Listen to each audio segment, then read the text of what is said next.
Dear student, आज हम लोग क्लास 9 के लिए नियंत्रण और समन्वय चैप्टर से देखेंगे एक टॉपिक को, पौधे में रासायनिक समन्वय को।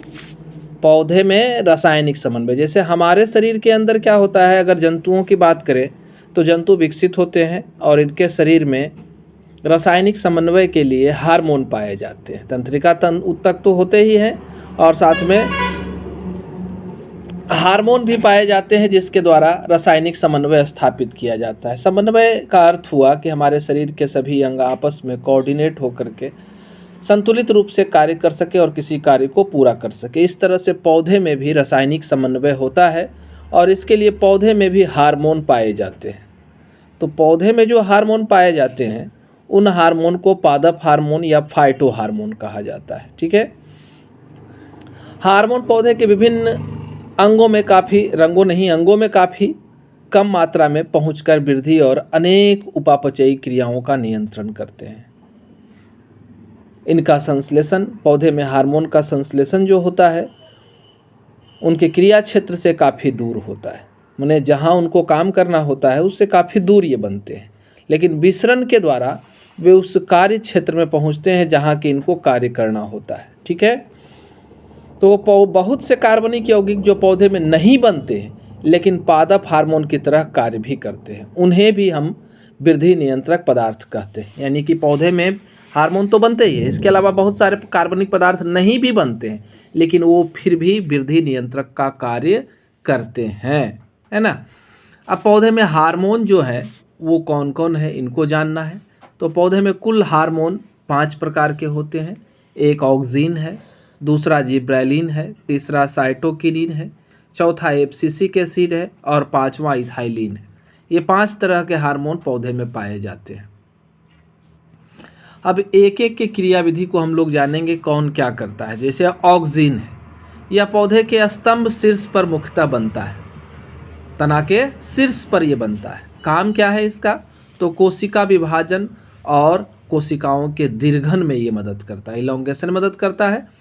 लेकिन ऑक्सिन की खासियत क्या है कि जैसे ही प्रकाश पड़ता है पौधा पर तो ये प्रकाश वाले हिस्से से हट जाता है और पौधे के छाया वाले हिस्से की ओर विसरित हो जाता है। किसकी बात हो रही है, ऑक्सिन की बात हो रही है। कोशिका दीर्घन के द्वारा ये ऑक्सिन तने के वृद्धि में सहायक होते हैं, है ना।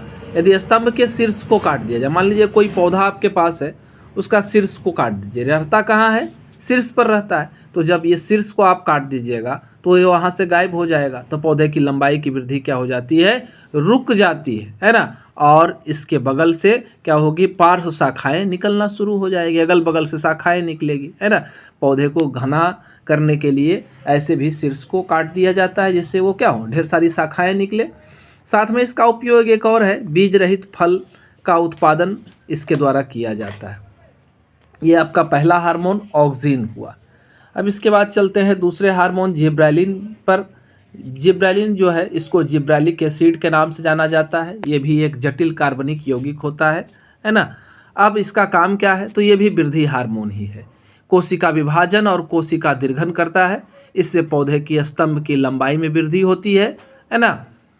और इसके उपयोग, इस हार्मोन का प्रयोग करके हम क्या करते हैं, फल और फूलों को बड़े आकार में बना सकते हैं। यानी बड़े आकार के फल और फूल के उत्पादन में इसका उपयोग किया जाता है।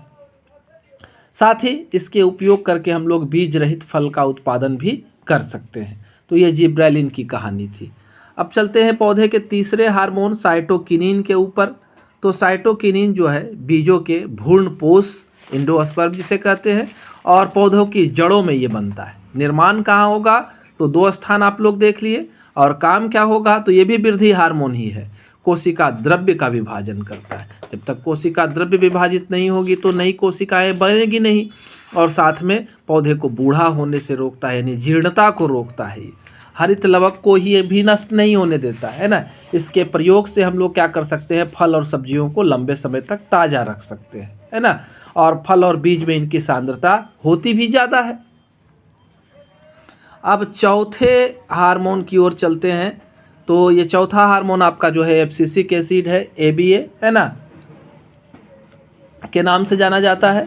यह क्या है, तो वृद्धि रोधक हार्मोन है। वृद्धि का विरोध करता है ना। जो भी हमारे तीनों वृद्धि हार्मोन थे उसका उल्टा प्रभाव ये डालेगा।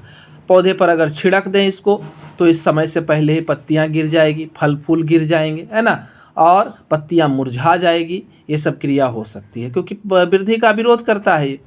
कलियों की वृद्धि और बीजों के अंकुरन को ये रोक देता है। यानी कि आप चाहते हैं कि नए शाखाएं नहीं बने, बीजों का अंकुरन नहीं हो, तो इसका छिड़काव कर सकते हैं। यह कोशिका विभाजन और कोशिका दीर्घन दोनों का को रोक देता है, विभाजन में नहीं होने देगा। यानी वृद्धि को ही रोक रहा है तो सारा चीज़ तो रोकेगा ही, है ना।